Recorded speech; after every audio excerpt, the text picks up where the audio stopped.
Hello, my lovelies. I just had to. I felt the pain in the... No, right. Hello, my lovelies. Well, I just felt the need to do this video. I've just seen a video by Brian Booth, Acting National Deputy Chair of the Police Federation. Apparently he did this for ITV or somewhere. Now, the Police Federation, that's the union of police officers in this country, and he's given his views on the protests, and he does make a valid point. He's not actually saying that all protesters are EDL thugs like our totally incompetent, divisive Prime Minister is. He's not doing that. What he does is he does say that there are people who have genuine concerns about what's going on. Because remember, this is also stirred up not just by the tragedy that happened in Southport, it's stirred up by the fact that people are seeing that there's a two-tiered policing system and they won't tolerate it. And that's most probably why they're starting to wheel out people like Brian Booth from the Police Federation, because the police are getting scared now, very scared, and I can see it, that they're losing control. I think most people can. They're definitely those losing control. They're understaffed.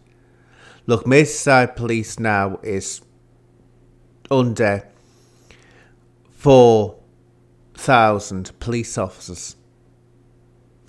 I remember when that number used to be over 6,000. So they've lost a lot of the staff. They haven't got the manpower to deal with something like this, and they are getting scared. And what the police always do in that situation is suddenly come out with the halos on, preaching for peace and all this from the public, because they know they can't handle the situation if it gets any worse or continues.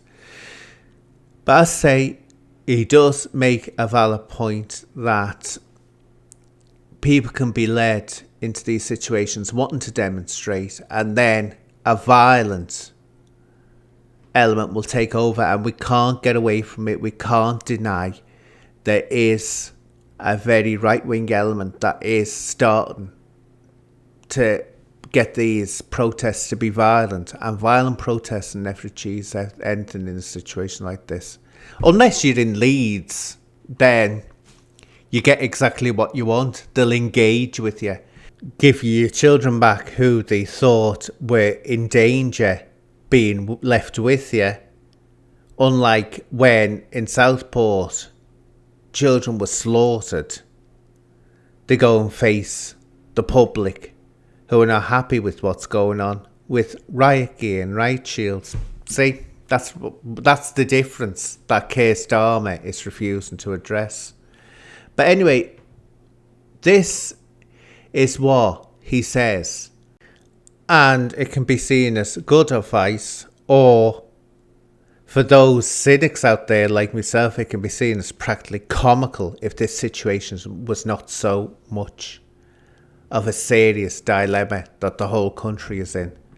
But here he is, here's what he says. I would just ask the public to go through the normal democratic avenues, which is speak to your police and crime commissioner, or speak to your local MP about your concerns, and allow them to take your voice forward. But don't rely on these organised thugs to carry your message. Now, why I say that can be absolutely comical, anyone that knows police and crime commissioners, that's what the PCCs are, will realise that the vast majority of them were Labour councillors at some point, and they are Labour supporters. Also, you've got as much chance of them siding with you against their police force and saying, yes, there is two-tier policing, as you have of Keir Starmer turning round and admitting him and the previous government have messed this right up, and it's all to do with illegal migration, which will never happen. Never happen. Because you've got to understand, policing is very political. Very, very, very political. Now, for the PCC to turn around and agree with you that there's two-tier policing. What they're actually agreeing to is that they themselves, as the PCC, are allowing this to happen. It works like that in police forces. When I worked for the Merseyside Police, I learned that very quickly. It's structured so that if you complain, it's not seen as, well, let's sort this person's complaint out fairly. It's seen as you saying that your supervision can't cope with this situation, or your supervision has got it wrong. And then they start clamming up or coming at you and bullying you into silence because they don't want their prospects of getting up the rank and ladder ruined. And that's right up the system. The top bullies, who's ever under them, and goes on like that. So that's why I find it very cynical. Go to your MP. We wouldn't be in this mess if MPs were listening to people. If politicians were listening to people, we would not be in this mess.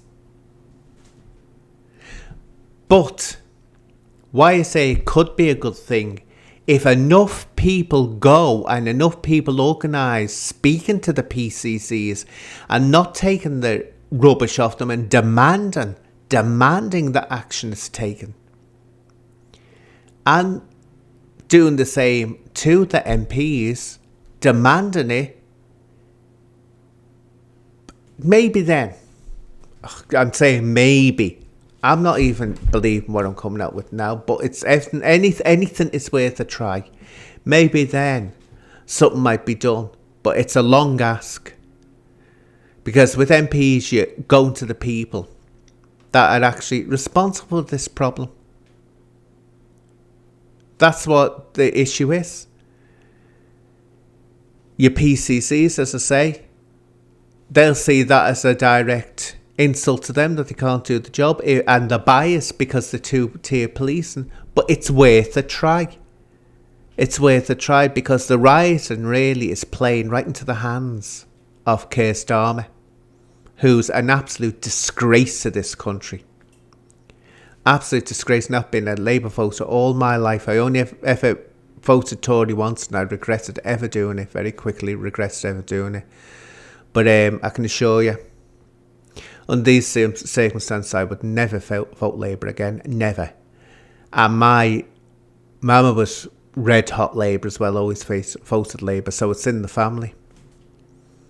And if I'm feeling like that, and people call me woke, oh yes, people complain that I'm too woke, and I'm feeling like that. You know, what does that say?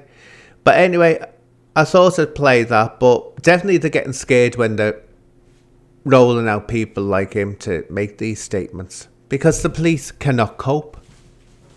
They're going to absolutely collapse sooner or later because they haven't got the manpower or the infrastructure to fight a sustained campaign against them. So this talk by Keir Starmer, we're going to get tough. Yeah, where are you going to magic the police officers from that you need, Keir? Where are you going to magic them from? You lot have created this situation. It's up to you to go into a crisis talk now and solve it by not accusing every single person. Like this Brian fella doesn't, fair dues to him, he doesn't say everyone's a thug or EDL. And that's what needs happening. Anyway, that's my views on the matters, my lovelies, for what it is worth.